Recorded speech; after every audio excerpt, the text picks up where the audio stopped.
একবার আমি গিয়েছিলাম পাহাড়ি অঞ্চল, পাহাড়ি মেয়েটার কি চোখ দুটো ছল ছল।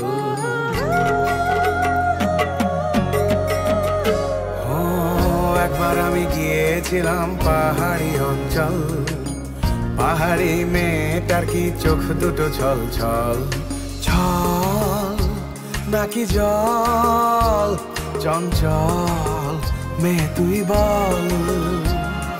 ছল কেন চোখে জল, চঞ্চল মেয়ে তুই বল। তোমায় আমি পাইতে পারি না,